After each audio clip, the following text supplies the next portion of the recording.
2019 차세대 미디어 대전에서 새롭게 준비한 토크 콘서트 시간이 되겠습니다. 오늘과 내일 총 2번에 걸쳐서 토크 콘서트가 진행이 될 예정입니다. 그리고 그 첫 번째 시간 지금부터 함께 하겠는데요. 오늘 토크 콘서트는 현업 방송인과 배우 그리고 연출자들이 함께 글로벌 Z세대에게 사랑받는 콘텐츠는 무엇인가 라는 주제로 다양한 이야기를 나눌 예정입니다. 그러면 함께 해주실 분들을 무대 위로 모시겠습니다.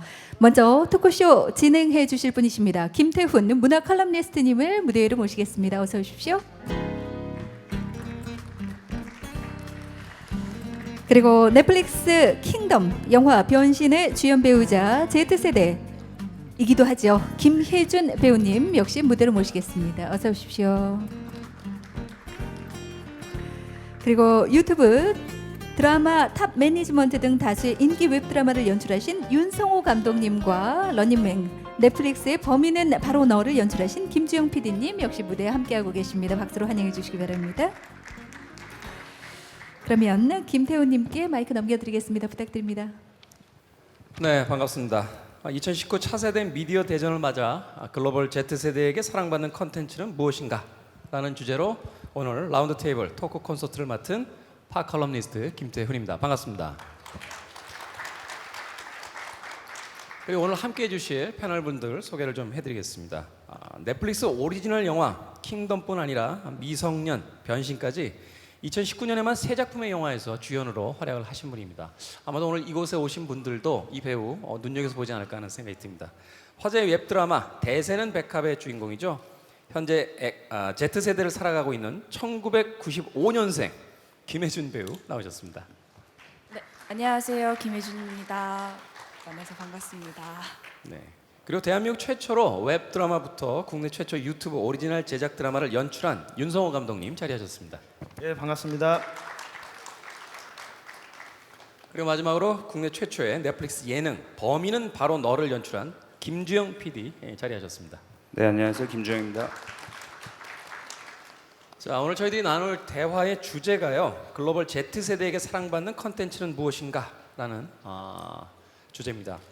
일단은 이 이야기를 나누기 이전에 이 주제어에 들어있는 Z세대라는 표현부터 좀 저희가 알아봐야 되지 않을까 하는 생각이 드는데 저희 대본에는 한국 나이로는 대략 20살에서 39살에 속하는 연령층이고 유년 시절부터 인터넷 등의 디지털 환경에 노출된 세대이며 신기술에 민감한 최강의 소비 권력으로 정의할 수 있다라고 되어 있습니다. 일단 이 정의에 동의하시는지부터 묻고 싶어요. 왜냐하면 20살부터 39살이면 20년의 차이인데 20살 된 청년이 과연 39살 된 기성세대와 같은 Z세대라고 그 동질감을 가질 수 있을지 먼저.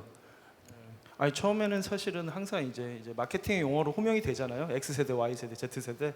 그래서 사실 좀 무감했는데 방금 사회자님이 지금 정의해 주신 걸 들으니까 이런 식으로 권역을 좀 묶어야지 뭘 사고가 가능할 수도 있겠다. 그런 생각은 들긴 하네요. 일단은 이 세대를 나누는 것 자체가 이제 마케팅 용어적인 측면이 있으니까 상품을 판매하기 위해서는 좀 권역을 좀 넓혀 놓는 것이 유리하기 때문에 그렇게 나누는 것 같다라고 이야기를 해주셨습니다. 그러면 현재 Z세대를 대표한다라고 하는 김혜준 배우 같은 경우 이 Z세대의 그 정의에 동의하는지 궁금하거든요. 정의에 동의하는지요? 네, 20살에서 39살까지가 같은 세대다 하는 것에 대해서. 사실 근데 저는 20살부터 39살의 그 차이는 너무 큰 것 같고 사실 4-5살만 이렇게 차이가 나도 저는 세대 차이가 난다고 느끼기 때문에 이 정의에는 사실 동의를 하질 못하는데 네. 그러면 본인을 Z세대라고 칭하는 것에 대해서는 어떻게 생각하세요? 저는 제가 그냥 20대 중반이니까 그냥 신세대라고만 생각을 했지 Z세대라는 용어를 사실 이거를 오면서 알게 되었어요. 그래서 Z세대라는 게 있고 이런 정의가 있구나라는 걸 이번 기회를 통해서 알게 되었던 것 같아요. 그러니까 막상 본인은 자신이 Z세대인지 인식하지 못하고 있었는데 네. 네, 이 자리에 나오게 되면서 이제 대본을 받아보니 Z세대가 되어 있더라. 네, Z세대 대표라고 해서 Z세대가 뭔지 공부를 하게 된 계기가 된.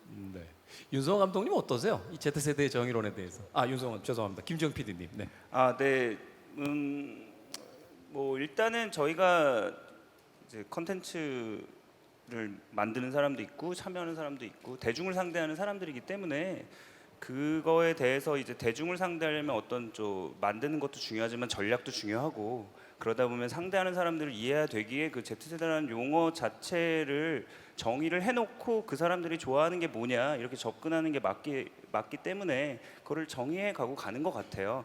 그래서 20세부터 39세라는 것은 굉장히 20년 정도 되고 차이가 있지만 그냥 제가 이해하기로는 어떤 그 모바일 환경에 익숙한 그 인터넷에 익숙한 사람들을 우리가 어떻게 이해하고 접근할 것이냐 이런 거에 의해서 이제 이름이 있으면 좋으니까 Z세대라고 붙여서 그 사람들이 좋아하는 게 뭔지 그 끊임없이 연구해서 저희가 새로운 미디어 환경에서 좋은 컨텐츠를 만드는 게 중요해서 그런 이름을 붙이는 것 같습니다. 네.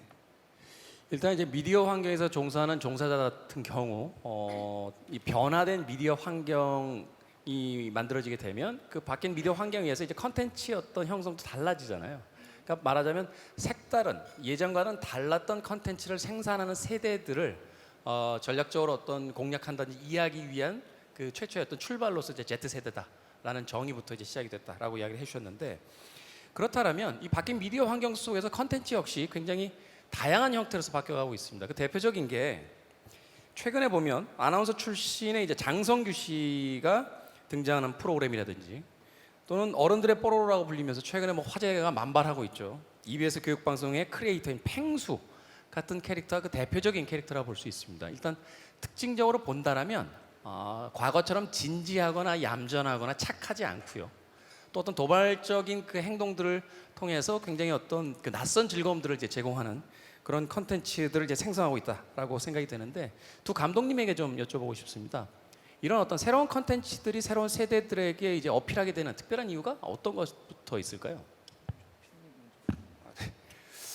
그 제 생각에는 그 아무래도 저희가 오늘 얘기하고 있는 그 세대들이 그 개성을 좀 더 중시하는 세대라고 이해하고 있잖아요. 그러니까 이제 기존의 세대, 기존 세대라고 부르면 그 기존 세대들이 우리는 어떻게 해야 해 그 한국 사회의 어떤 성장기를 겪었고 그럴 때는 모두가 잘 공부해서 어떤 정해진 길에 따르고 그런 것에 굉장히 익숙해져 있었는데 지금 세대는 그런 가치관이 굉장히 다른 것 같아요. 저도 지금 그 세대에 들어가고 싶긴 한데 굉장히 달라서 그 장성규 씨가 컨텐츠에서 보여줬던 것도 아나운서의 어떤 고정관념을 깼기 때문에 굉장히 인기가 있었다고 생각하거든요. 그리고 팽수라는 그 친구도 어린이의 친구들 예를 들면 뭐 다른 캐릭터들도 있지만 어린이의 친구들은 굉장히 귀엽고 얌전하고 그랬는데 팽수는 어떤 대답을 예측할지 돌출 행동을 많이 한단 말이죠. 그러니까 기존 개념을 부셨다고 생각하는데 그런 거 자체가 개성이라는 단어로 표현될 수 있다면 그 개성이라는 것이 가장 지금 세대를 잘 설명하는 것이고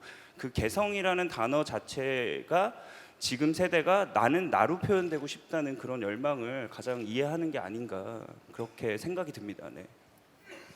저는 아주 좀 살짝 동의하면서 살짝 생각이 좀 다른데요. 오히려 항상 이제 X세대 뭐 옛날 신세대 이러면은 옛날에는 좀 도발 이 세상에 나는 거침없어 룰을 깰 거야 조직은 필요 없어 약간 이런 식을 약간 90년대나 2000년대 초반까지 약간 슬로건 삼고 물론 실제로 그러라는 얘기는 아니었지만은 근데 요새 지금 이제 팽수라든지 그 장성규 씨 워크맨 재밌게 보고 있거든요.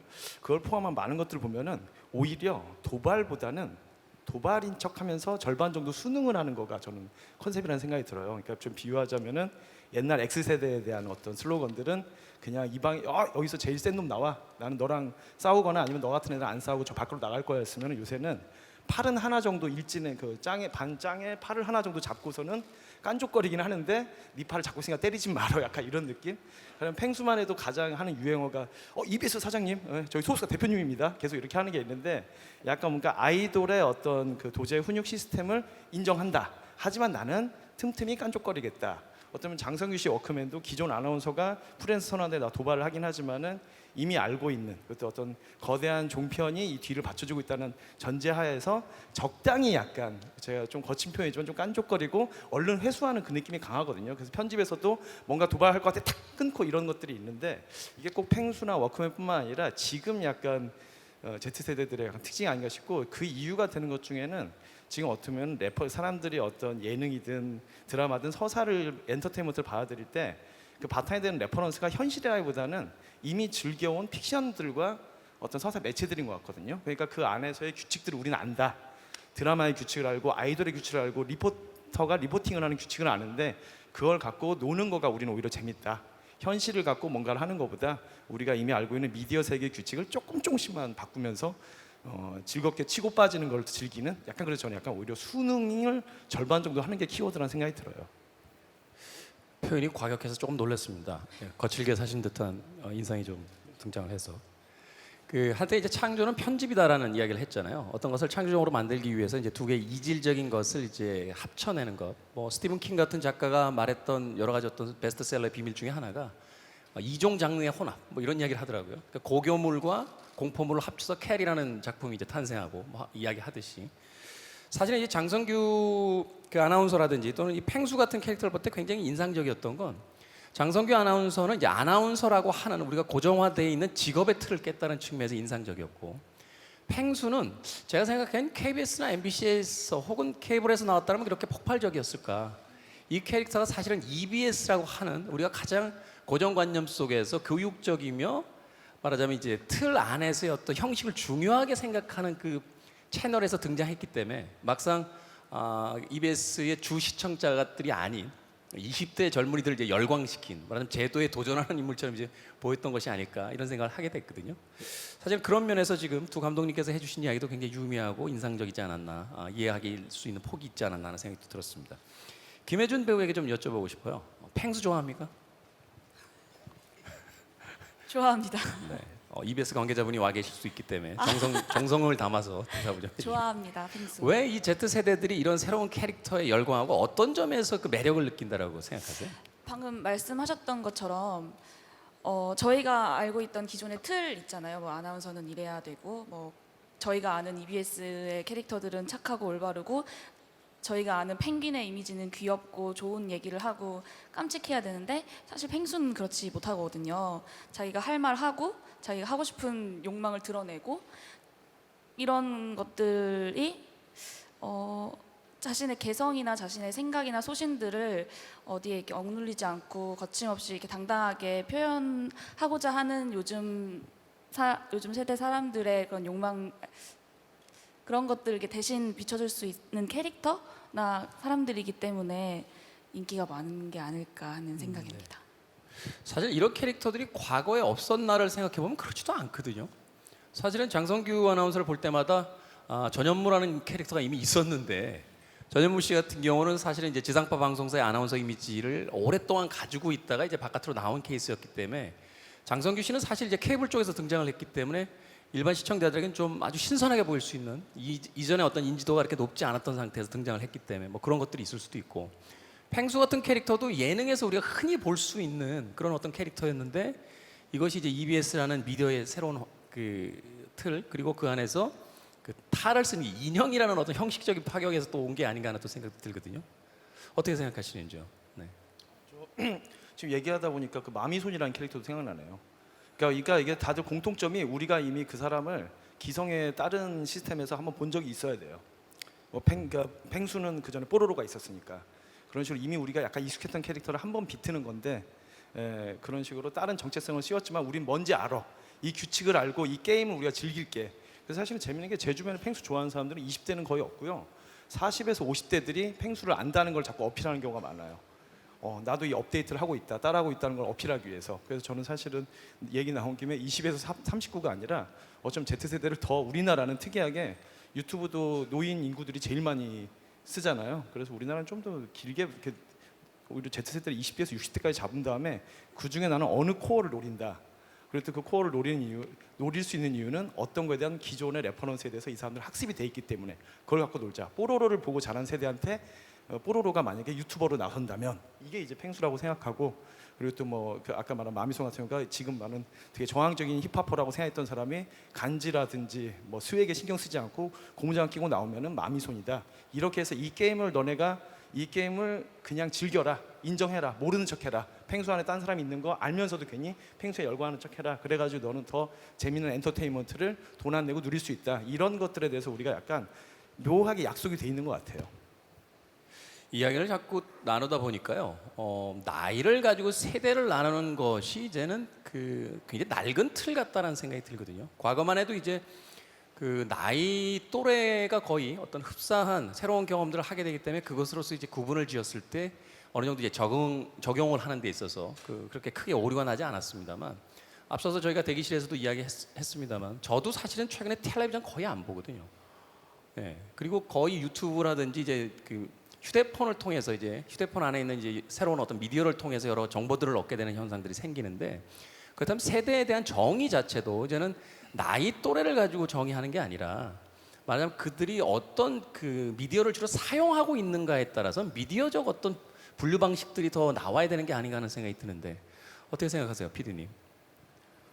뭐 맞는 대답일지 모르겠는데 그런 의미에서 요즘 이제 미디어계에서 화제성이나 이런 것들을 지표로 사용하는 게 굉장한 변화라고 생각이 되어지고요. 그 지금 얘기가 길어지긴 했지만 팽투라든지 워크맨이라든지 이런 게 지금 우리한테 회자되고 인기가 있는 것이 과연 어떤 사람들이 시작했느냐, 그거를 어떤 사람들이 주목했느냐에서 출발하는 거를 파악하는 게 저희 이제 미디어를 보는 사람들의, 대중을 상대하는 사람들의 이제 목표라고 생각을 해요. 어떤 사람들이 얘기했기 때문에 이게 과연 유행이 됐느냐. 그러니까 예전에는 뭐 다 아시다시피 기사라든지 뭐 TV 뉴스라든지 이런 데서 이게 화제라고 언급을 하게 되면 화제로 당연하게 받아들이는 거가 있었는데, 지금은 그냥 한 줄의 댓글에서 뭐가 재밌다라고 했을 때 다른 사람들이 그거에 공감을 하고 그게 점점점 커지면서 하나의 유행으로 자리 잡잖아요.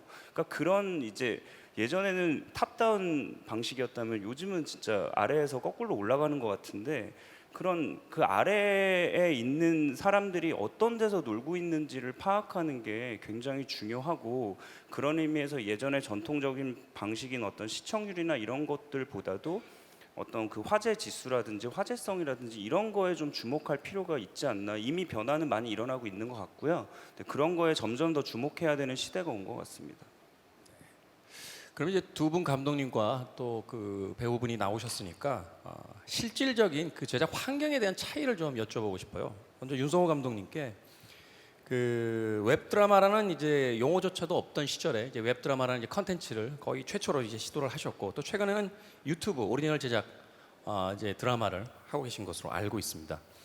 기존에 있었던 전통적인 미디어와 제작 환경이라든지 어떤 제작의 방식에 있어서 느껴지는 차이가 있다면 어떤 것이 있을까요? 예, 일단 뭐 간단히 제가 웹드라마 쪽에 2009년 10년부터 관심 가지고 보통은 이제 극장에 올릴 저예산 어떤 영화에 해당하는 것들을 잘라가지고 인터넷에 업로드하기 시작했던 게 한 2010년쯤이거든요. 그 몇 년 전부터 유튜브에다 조금씩 꽁트를 올리면서, 그때의 이유는 그냥 예산과 유통이었어요.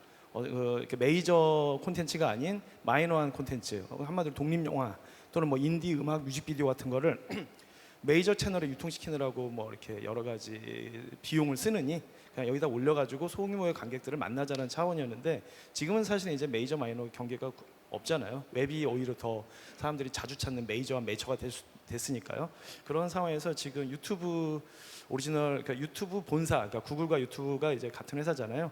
거기랑 딜이 성사된 콘텐츠에 드라마 16부작을 의뢰를 받고서 연출하는 데 있어서 제일 달랐던 점은, 아마 뭐 넷플릭스도 그럴 것 같은데 완전 사전 제작으로 해야 된다는 거.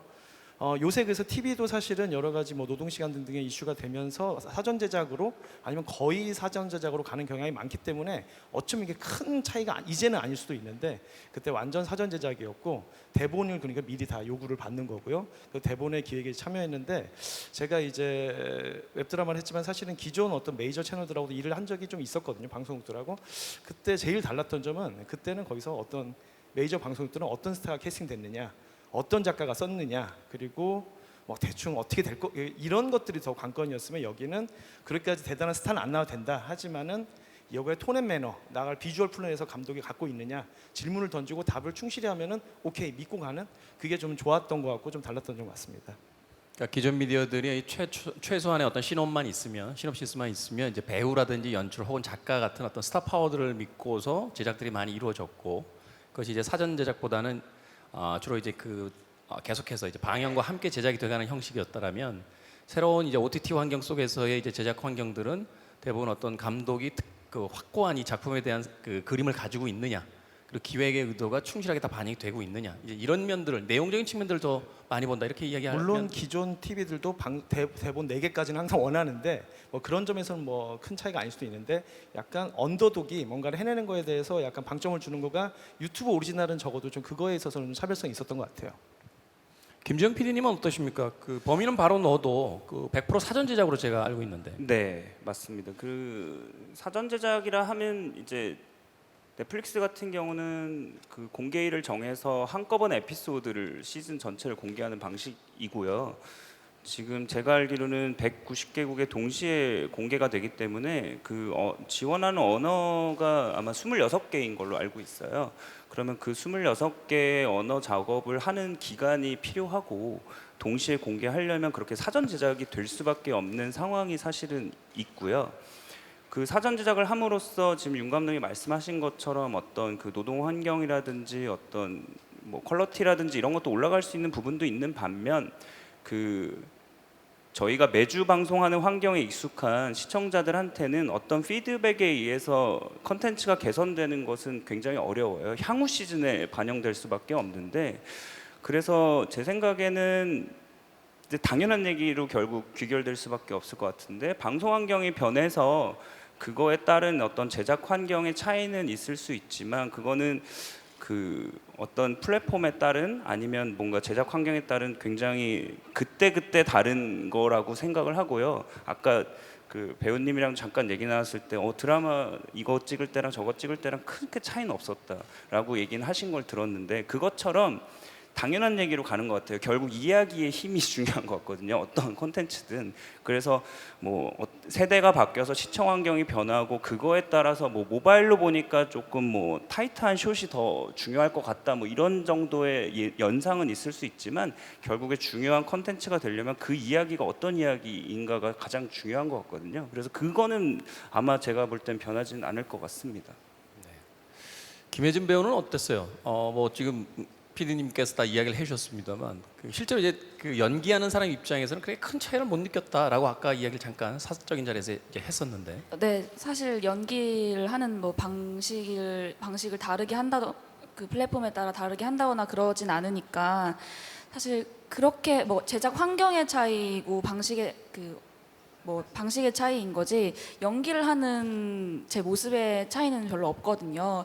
근데 뭐 굳이 뭐 이렇게 지금 아까 뭐 말씀하셨던 것처럼 드라마들도 사전 제작들이 많아지고 해서 상관은 거의 없지만 뭐 넷플릭스 같은 경우에나 영화 같은 경우에는 미리 대본이 다 나와 있고 그래서 연기를 하는 입장에서 후의 일들을 뭐 미리 예상을 하고 연기를 할 수 있다던가 이런 것들에서 좀 더 탄탄하게 캐릭터들을 분석할 수 있는 그런 차이점들이 있었던 것 같아요. 요즘에는 많이 없어졌지만. 네.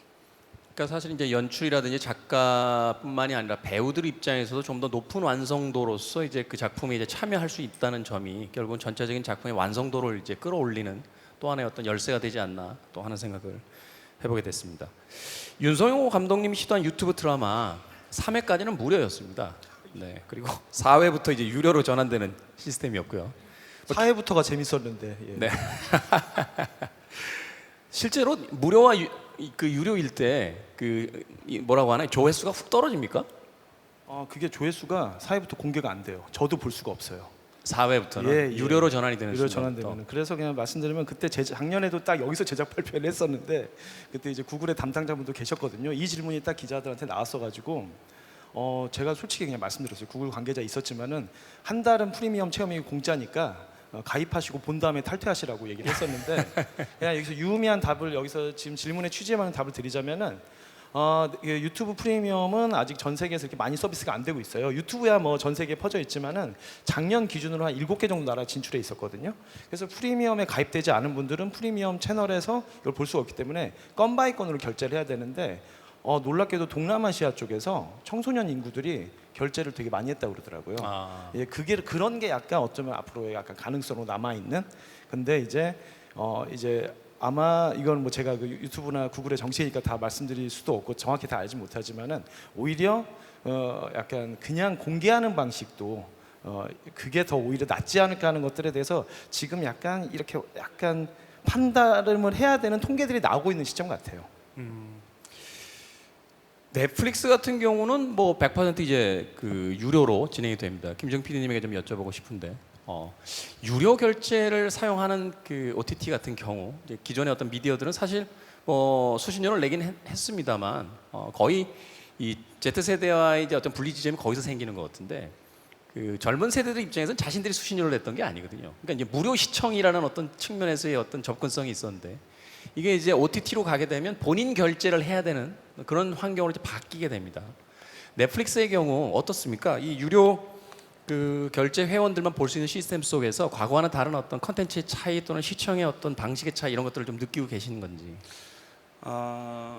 이거와 관련해서는 이런 말씀을 좀 드리고 싶은 것 같아요. 그 넷플릭스는 말씀하신 대로 자발적으로 어떤 유료 결제를 해서 구독해서 보는 건데 그 컨텐츠를 볼 루트는 굉장히 많잖아요. 넷플릭스도 하나의 이제 컨텐츠를 갖고 있는 서비스일 뿐인데 저희가 뭐 표현이 이제 커피를 마시러 간다와 뭐 스타벅스를 간다가 조금 다르게 들리는 것처럼 그 TV를 본다와 넷플릭스를 본다가 좀 다르게 들릴 수 있다는 생각을 하거든요. 그게 일종의 미디어를 나는 뭘 선택해라는 게 자기를 캐릭터라이즈 하는 것 같아요. 약간 그런 것 같아요. 그렇죠? 그런 이제 개성의 어떤 일종의 표현이 아니고 표현이 아닐까 싶은데 그게 아까 앞전에도 얘기한 어떤 개성을 표현하고 싶은 세대의 특징이 아닐까 싶고요. 그만큼 그 경쟁력이 있게 유지해야 되는 게 미디어 회사들의 목표일 텐데 아무래도 그런 기꺼이 지불을 해서 유지할 만큼 컨텐츠의 경쟁력을 유지하기 위해서 엄청난 투자를 하고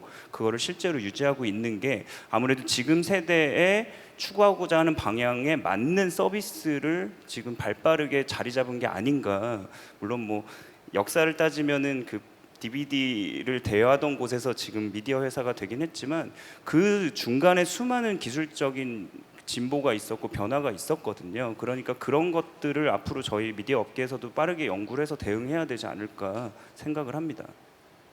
김혜준 배우는 실제로 이용하고 있는 유료 콘텐츠가 지금 있습니까?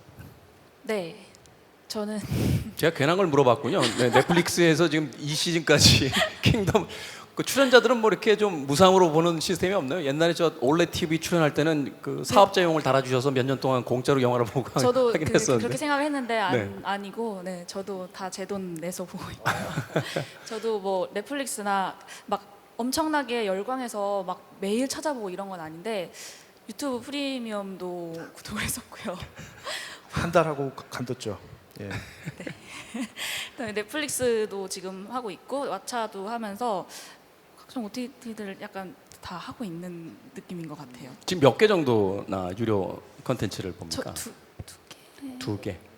곧 디즈니 플러스도 들어온다라고 하는데 그럼 3개 되죠. 세 개가 된다고 하는데 그게 국제적인 통계를 봤더니 그 2.5 채널 정도를 본다고 그러더라고요. 유료 채널로 이제 보게 되는 것이. 그러니까 사실은 디즈니 플러스가 그 틈새에서 분명히 또 살아남을 것이다. 사실 넷플릭스를 본다고 뭐 디즈니 채널을 비싸서 못 보겠어라고 하는 사람들도 없을 것 같고 유튜브에서 유료 결제를 한다고 해서 넷플릭스를 안 본다라고 하는 사람들도 없을 것 같은데 그런 면에서 본다라면 이 그 두 감독님에게 좀 전략적인 측면에서의 한번 접근을 좀 여쭤보고 싶어요. 넷플릭스가 처음에 이제 유료 결제 시스템을 했을 때 좀 충격적이었던 건 만 얼마를 결제하면 2명에서 4명까지 볼 수 있다라는 거거든요.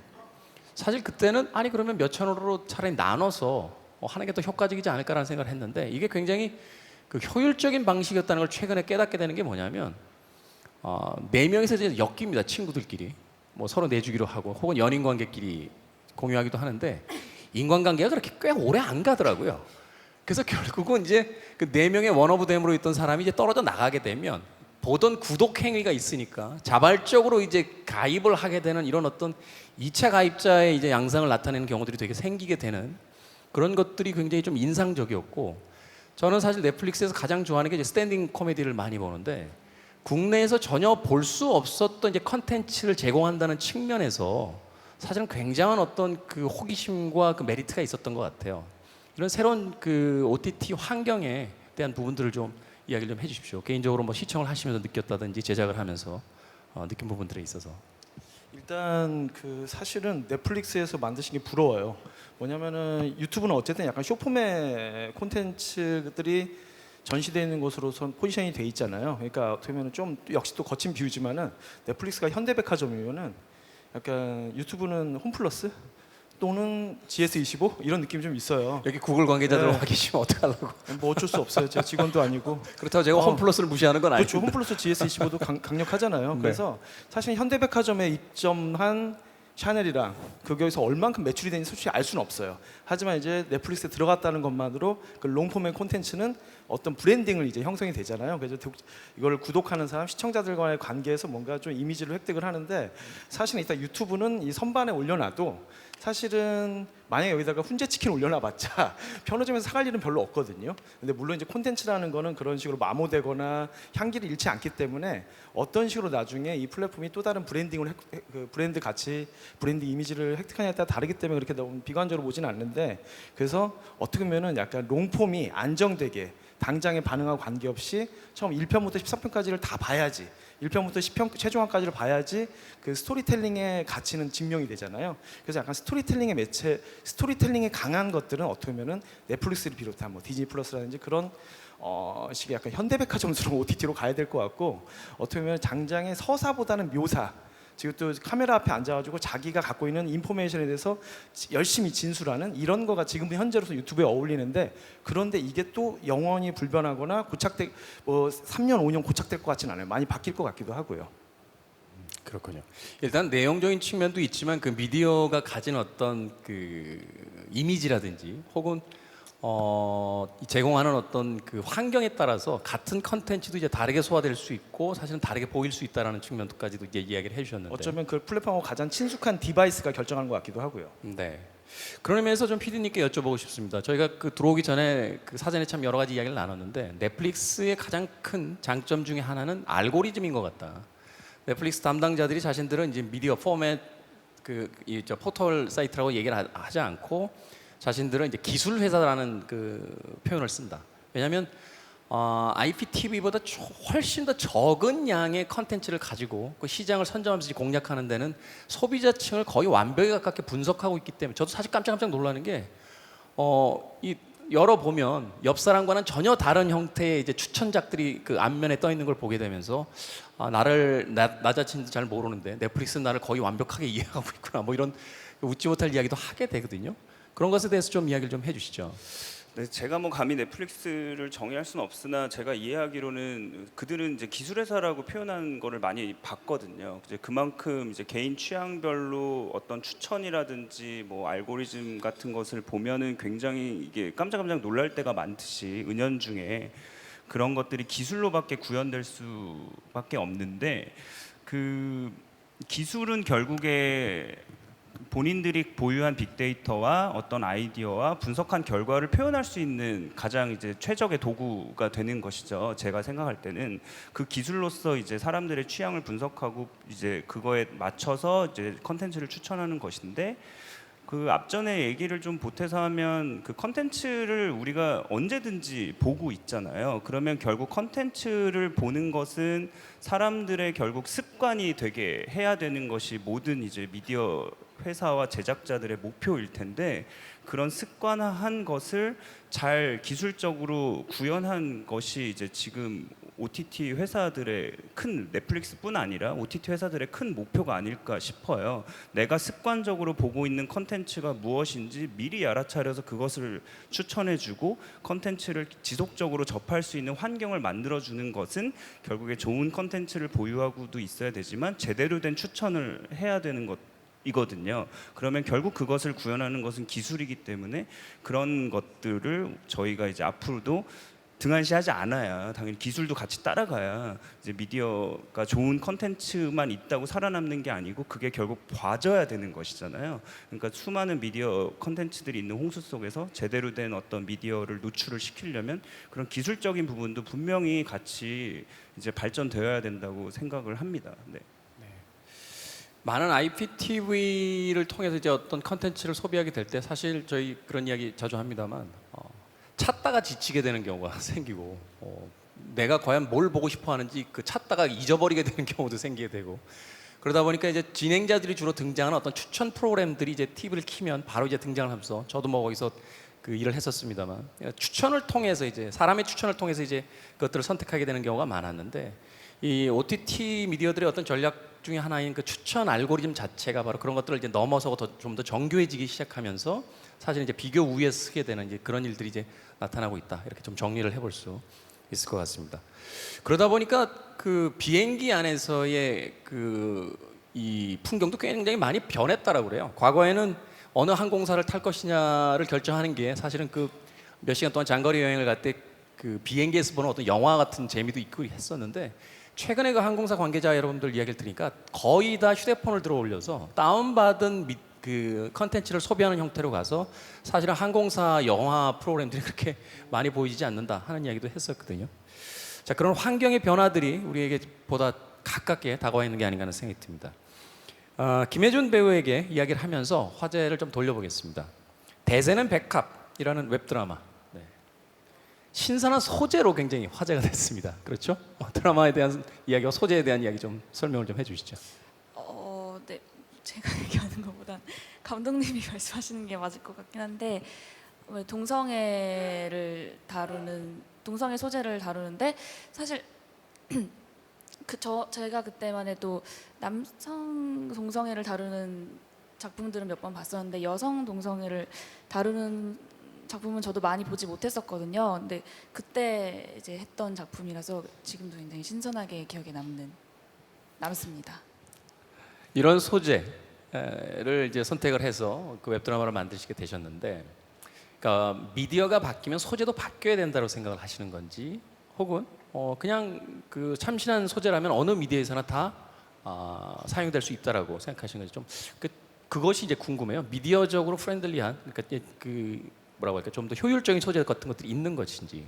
이거는 오히려 제 예측이 좀 틀렸던 것 같아요. 저는 사실은 전통적인 채널들에서 어떤 띠편성들이 없어지면서 그것들을 해결할 수 있는 거가 오히려 인터넷이겠구나, 뭐 유튜브고 뭐 또는 네이버 TV고 이렇게 다 생각해가지고 더 굉장히 포커싱을 한 어떤 시트콤들이, 사라진 시트콤들이 웹드라마라는 이름으로 채널에서 부활할 수 있을 거라고 생각했거든요. 그래서 가령 김혜준 배우를 캐스팅했던 대세 맥락 같은 경우에 레즈비언들의 세계를 다루는데 굉장히 경쾌하고 코믹하게 다뤘어요.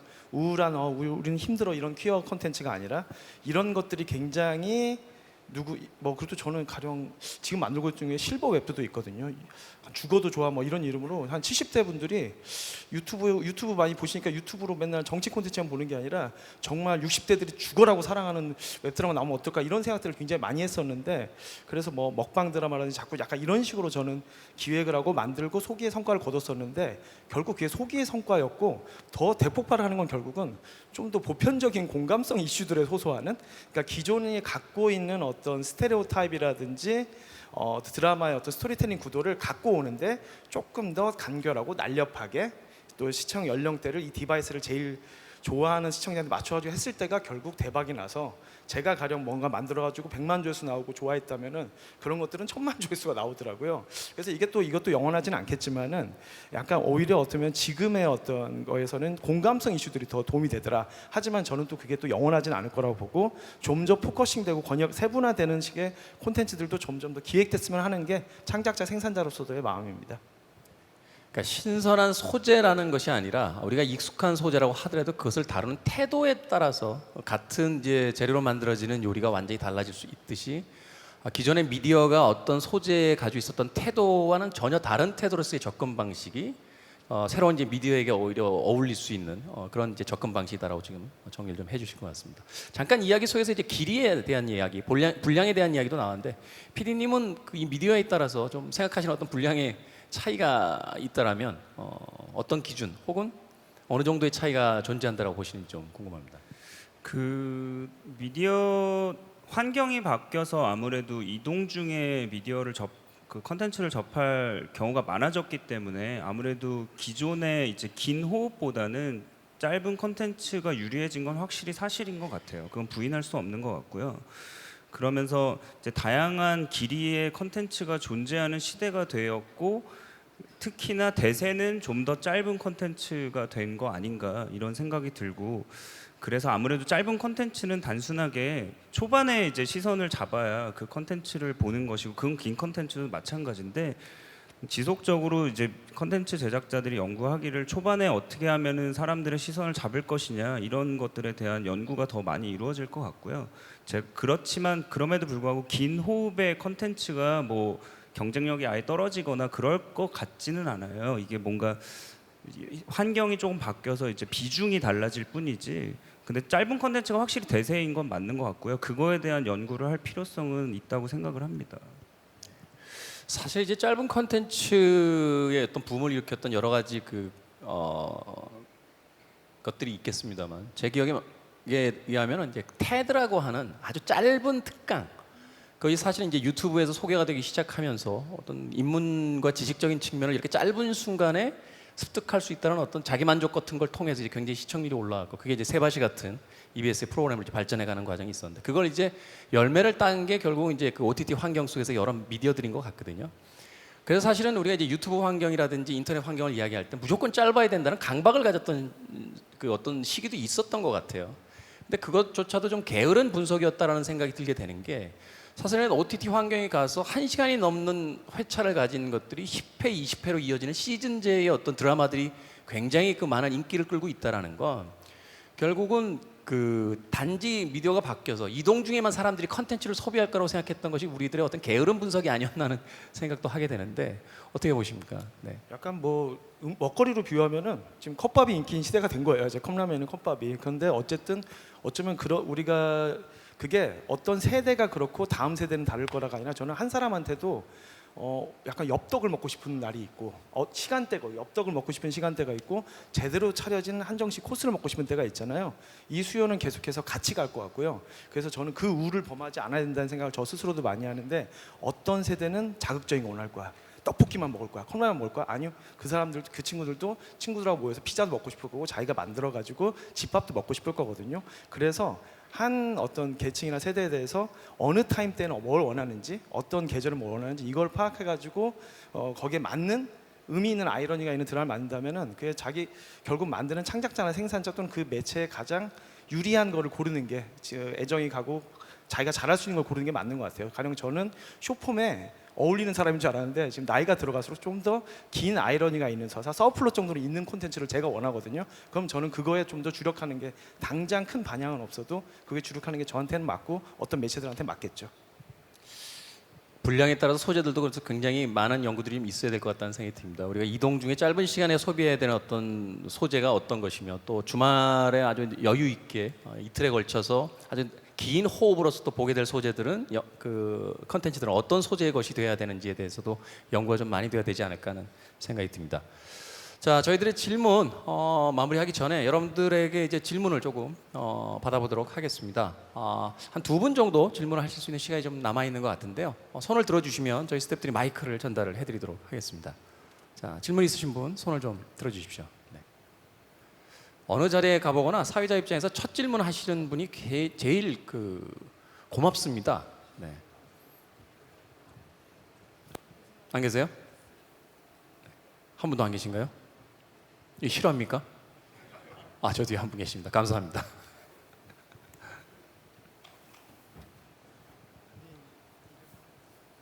네, 안녕하세요. 저는 유튜브에서 아트비트라는 채널을 운영하고 있는 김준석이라고 합니다. 저희 채널 꽤 크거든요. 구독자가 150만 명 정도 되는데 아까 전에 각 OTT가 이렇게 개인별로 뭐 취향에 맞는 추천을 해주는 게 이렇게 뭐 자기들만의 전략이나 이런 거라고 하셨잖아요. 컨텐츠 만든 입장에서 내 컨텐츠가 잘 추천되게 하려면 물론 잘 만들어야겠지만 어떤 전략이 있을 수 있을까요? 내가 진짜 주고 싶은 사람들한테 추천 당하고 싶다. 이 OTT가 내 컨텐츠를 추천해줬으면 좋겠다. 이런 생각이 있을 때. 만병통치약을 내놓으라고 지금 질문이 들어왔습니다. 제가 저분한테 배워야 150만 구독자를 가진 분이 물어보는 거는 삼성이 지물포한테 어떻게 이거 벽걸이 TV 달아야 되냐고 굉장히 물어보는 거친 거나 예들이 마찬가지여서 많이 나오는데 거칠기보다는 현실적인 예인데 네. 저는 사실은 오히려 배우고 싶습니다. 150만 구독자를 어떻게 그거를 누적을 시켰는지. 답이 없어. 몰라요 나는. 150만 구독자를 어떻게 만들죠? 와. PD님 어떠세요? 네, 일단은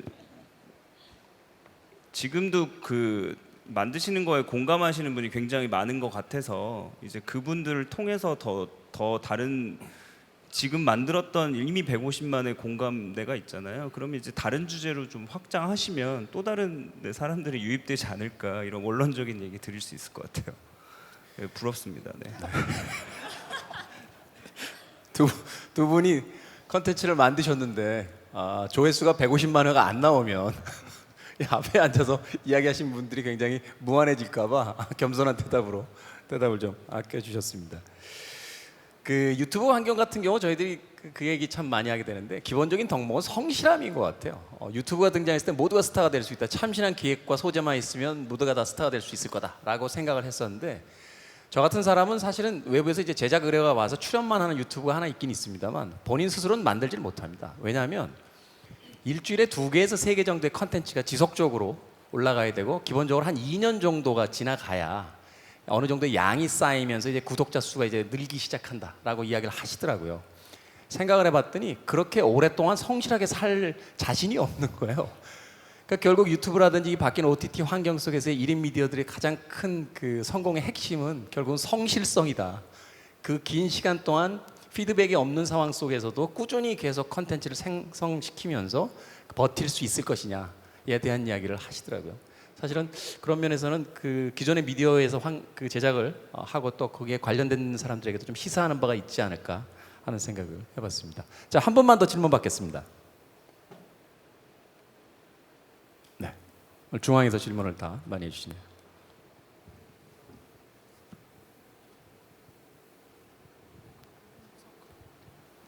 예, 저 펜코라는 회사의 김병훈 대표인데요. 아까 모두의 Z세대에 대한 정의가 약간 애매모호하게 한데, 그 Z세대와 관련된 여러 가지 세대죠. 키워드들이 여러 가지 있을 것 같아요. 근데 거기에 이제 인터랙션에 대한 부분도 간과하지는 않아야 될 것 같은데, 사실 사용자 반응. 보통 유튜브 같은 경우는 웹드라마 다르게 유튜브 같은 경우는 크리에이터들이 댓글에 대한 부분에 신경 굉장히 많이 쓰거든요. 그럼 그 댓글을 보고 그 자기가 다음에 어떤 컨텐츠를 넣을 것인가에 대한 본능적으로 피드백해서 크리에이터들이 컨텐츠 생산할 수 있을 것 같아요. 근데 웹드라마 같은 경우라든가 딴 드라마는 사용자 반응을 보시는지, 그리고 사용자 반응에 따라서 뭐 그 다음에 대한 뭐 사전제약에 대한 영향을 미치지 않더라도 그 다음 드라마에 대한 드라마는 직접적으로 영향을 미치는지, 그게 이제 세대 간에 통해서 컨텐츠 스토리가 많이 변화되고 진화되는 것 같아요. 이제 그런 부분을 뭐 감독님이라든가 이런 분들은 어떻게 지금 반응하시는지 궁금합니다. 예, 빨리 답을 할게요. 유튜브는 그 아마 넷플릭스는 댓글이라든지 그런 피드백이 제한돼 있고 사실상 없는데, 유튜브는 댓글이 있잖아요. 그러니까 네이버 웹툰의 댓글이랑 같아요. 뭐냐? 독이자 득이에요. 왜냐하면 그 버징들이 굉장히 미리 너무 1화부터 모든 걸 재단하고, 사실은 이제 롱폼에 좀 안 맞는 거가, 숏폼은 그 5분에서 다 결정이 됐으니까 거기에 대해서 어떤 비판이 있든 지지가 있든 그 안에서 사실은 해결이 되는데, 이거를 쫙 봐야 되는데 영화로 치면은 10분마다 사람들이 댓글을 다는 식이거든요. 자, 극한 직업 10분 보다가 저는 재밌습니다. 10분 보다가 누구는 나 이런 영화 안 볼 겁니다. 이런 식이기 때문에 유튜브라든지 또 이런 식 OTT에서는 유튜브뿐만 아니라 네이버 TV라든지 앞으로 뭐 또 뭐 더 웨이브라든지 이런 데서 뭔가를 한다면은 그 버징을 어떻게 관리할 것이냐, 그거를 우리가 승할 기회, 그 발판으로 삼을 것이냐, 아니면 오히려 노이즈를 어떻게든 조금이라도 안 좋은 노이즈를 줄이기 위해서 관리를 들어갈 것이냐 관건일 텐데, 저한테 득이 됐던 거는 마지막 16부까지 했을 때 16부의 댓글들이 단순히 기분 좋은 칭찬만 있어서가 아니라 시즌 2에 관한 굉장히 많은 제안들을 하더라고요. 저희가 이제 아까 살짝 말씀 못 드렸는데 유튜브에서 만든 거다 보니까 그 한국 드라마처럼 완결되는 식으로 마무리를 하면 안 되고, 시즌 2를 짐작하거나 기다릴 수 있게 열린 결말을 했어야 됐거든요. 그러면 사실은 약간 어떻게 될지 저도 사실은 몇 가지 시뮬레이션이 있었지만은 딱 안이 없었는데, 그 댓글들 보면서 다 사실은 채집을 스크랩을 해놨어요. 요거대로만 쓰면 시즌 3까지도 만들 수 있겠다는 정도로 약간 그런 식의 인터랙션이 있긴 한데, 어쨌든 그 버징이라는 거는, 그 피드백이라는 거는 독이 될 수도 있고 득이 될 수도 있기 때문에, 창작자라기보다는 창작자뿐만 아니라 유통하는 플랫폼과 모두가 이거를, 이 자산을 어떻게 관리할 것이냐가 앞으로 제일 큰 어떤 관건이 되지 않을까 싶어요. 일단은 전통적인 미디어에 비해서 또 의견을 개진하기가 굉장히 쉽게 돼 있다는 미디어의 어떤 그 속성이 이런 어떤 댓글들을 또 굉장히 많이 불러오는 게 아닌가 하는 생각이 들거든요. 기존에 있는 TV라든지 그러니까 지상파 TV, 뭐 케이블 TV 같은 경우도 그렇고 라디오 같은 경우도 사실은 뭐 사연을 올릴 수 있는 게시판이라는 것이 다 존재를 합니다만 이것이 사실은 이제 접근성이 굉장히 떨어지기 때문에 사실은 좀 더 어떤 그 객관화되어 있는 데이터를 얻기 쉽지 않다. 또 생생한 어떤 피드백을 받기 쉽지 않다라고 되어 있는데 그런 면에서 또 OTT들이 굉장히 좀 좋은 환경에 있는 것만은 분명한 사실인 것 같습니다. PD님 또 이 이야기에 대해서 일단은 좋은 것만 생각하는 게 정신 건강에 좋으니까요. 그 댓글은 저는 엄청난 수고라고 생각하거든요. 그거를 컨텐츠를 봐서 이제 글까지 남긴다? 그건 굉장한 수고라고 생각을 하고 그래서 이제 그것들에 대해서 이제 당연히 신경을 써야 된다고 저도 생각하는 입장이고요. 그래서 요즘 보면 그 댓글에서 과연 어떤 키워드가 많이 언급됐는지 뭐 이런 것들을 분석하는 데도 많던데 이제 그런 것들이 결합되면 아마 전략적으로 미디어를 다음에 내가 준비할 때 컨텐츠를 준비할 때 좀 더 도움이 되지 않을까. 그래서 저는 너무 중요하다고 생각을 하고요. 넷플릭스도 이렇게 뭐 정확하게 뭐 댓글을 다는 장치나 이런 건 없지만 뭐 덤스업이라든지 덤스다운이라든지 이런 걸로 간접적으로 좀 판단할 수 있고 외부 사이트들에서 뭐 버즈량을 분석한다든지 이런 루트가 있어요. 그러니까 그런 것들로 통해서 당연히 의견이 받아들여져야 되고 피드백이 반영돼야 좋은 컨텐츠가 나오니까 그런 것들에 대해서 너무나 신경 써야 되는 시대가 된 것 같습니다. 당연히. 네. 네. 자, 오늘의 이야기를 이제 마무리를 해야 될 것 같습니다. 마지막 질문으로는 이제 미래에 사랑받을 컨텐츠에 대한 이야기를 나눠주십시오라고 되어 있는데 이 질문에 대한 답을 저희가 알고 있다라면 얼마나 좋을까 하는 생각을 앞서서의 그 경험을 통해서 저도 한번 유추해봤습니다. 이게 아마 가장 훌륭한 대답이 되지 않을까 하는 생각이 듭니다. 세 분이 이제 차기작으로 만들고 계신 작품들에 대한 이야기를 해주신다라면 분명히 거기에 대한 이유가 있었기 때문에 그 작품들을 선택하셨을 테니까 미래 컨텐츠에 대한 가장 실질적인 대답이 되지 않을까 하는 생각이 드는데요. 감독님부터 또 배우 그리고 PD님으로 그 가장 최근에 하고 있는 혹은 만드실 작품들에 대한 이야기를 좀 해주시면서 마무리하겠습니다. 저는 원래 이제 각본도 쓰고 연출도 하는 사람인데 요새는 약간 그 크리에이티브 디렉터로 참여하는 프로젝트들이 많아요. 그러니까 아마 어쩌면 그게 이제 매체가 다양해졌기 때문에 거기에 대한 전략이나 스토리텔링 전술이 필요해가지고 그런 요청들이 오는 것 같고요. 그거 외에는 오히려 엉뚱하게도 전통적으로 영화에 지금 전통적인 개념의 극장용 영화를 한 2개 정도 프로젝트를 지금 준비를 하고 있고요. 이거는 어쨌든 살아남을 거라는 믿음과 충성을 갖고 유튜브나 모든 것들이 기다려주지 않는 매체라면 영화는 약간 기다려주는 매체잖아요. 사람들이 나중에 맨 끝에 의미가 있는 거가 나온다면 내가 너를 용서하고 사랑했다고 기다려주잖아요. 그거를 지금 준비를 하고 있습니다. 전통적인 영화, TV에서도 살아남았고 그 험난한 시간을 거치며 살아남은 영화가 앞으로도 계속 살아남을 것이 확실하기 때문에 영화 쪽으로 가겠다라고 이야기를 해주셨고요. 네, 저는 지금 영화 싱크홀이라는 영화를 찍고 있고요. 내년에는 또 넷플릭스에서 킹덤 2, 시즌 2가 방영될 예정이거든요. 그래서 그걸로 이제 찾아뵙게 될 것 같습니다. 네, 넷플릭스가 사랑하는 한국의 대표적인 여배우로서 남지 않을까 하는 생각이 듭니다. 김혜진 배우. 자, PD님도. 네. 아까 그 김태훈님이 그 스탠드업 코미디를 얘기하셨는데 제가 그 보셨는지 모르겠지만 넷플릭스에서 박나래 씨랑 농염주의보라는 스탠드업 코미디를 했었거든요. 그 SBS에서 근무할 때는 사실은 코미디라는 장르를 제가 예능 PD임에도 불구하고 이렇게 접하기가 쉽지가 않았어요. 그러니까 메인은 항상 버라이어티 같은 큰 프로그램이고 그만큼 지금 플랫폼들이 다양해지면서 그렇게 소외받던 장르들도 더 할 수 있는 기회가 온 것 같아요, 제작자들한테. 그리고 또 그런 스탠드업 코미디를 보셨다는 것 자체가 좀 시사하는 것이 이제 미국에서 주요한 장르로 받아들여지는 어떤 스탠드업 코미디를 이제 한국에서 그냥 실시간으로 볼 수 있는 시대가 된 거잖아요. 역으로 저희 이제 이렇게 훌륭한 배우들 많고 컨텐츠 잘 만드는 사람들도 많은데 우리나라에서 그 우리나라 시장만 생각할 게 아니라 이거를 뭐 남미에서도 볼 수 있고 이런 시대가 된 만큼 그런 것들을 앞으로도 다양하게 고려하고 한다면 뭐 당연히 생각들 하고 계시겠지만 저도 그렇게 늘 생각하고 있고요. 좋은 시대가 된 것 같습니다. 좀 덧붙여서 이야기 드리면 그 스탠드 코미디를 굉장히 재미있게 보는 이유 중에 하나가 그 미국 사회에서 흑인에 대한 뭐 차별이라든지 혹은 여성의 어떤 위치라든지 또는 종교에 대한 어떤 시선이라든지 정치를 바라보는 면이라든지 이런 것들을 아주 재밌게 볼 수 있는 것이 바로 그 시사풍자를 하고 있는 스탠드 코미디가 아닌가 하는 생각이 들어서 답답한 다큐멘터리보다는 훨씬 더 그 재밌게 보고 있습니다. 자, 이제 마무리하도록 하겠습니다. 빠르게 변화하고 있는 시대의 흐름 속에서 이렇게 새로운 콘텐츠 시장을 개척한 세 분들과 함께 콘텐츠 시장의 과거와 현재 그리고 미래까지 이야기를 나눠봤습니다. 오늘 와주신 세 분께 다시 한번 감사의 말씀드리겠고요. 여러분들의 새로운 컨텐츠 제작에 많은 도움이 됐기를 진심으로 바라보겠습니다. 함께해 주신 여러분 감사합니다. 고맙습니다. 감사합니다. 네, 고맙습니다. 그리고 함께 진행해주신 김태훈 칼럼니스트께도 여러분 큰 박수 부탁드리겠습니다. 오늘 고맙습니다. 감사합니다. 미디어 산업이라는 것이 사랑해주는 사람들이 있어야 성장 가능한 산업이기 때문에 아무래도 앞으로 글로벌 Z세대에게 어떻게 하면 콘텐츠가 사랑받을 수 있을지라는 정보를 공유하는 자리는 여러분께 유익하지 않았을까라는 생각이 들고요. 넷플릭스라는 거대 플랫폼이 들어왔을 때 미디어 콘텐츠 제작자들 걱정도 많이 하셨었는데 동남아 진출이나 중국 진출을 위해서 또 우리의 콘텐츠가 필요한 것을 알고 넷플릭스에서도 많은 지원을 하고 있다고 합니다.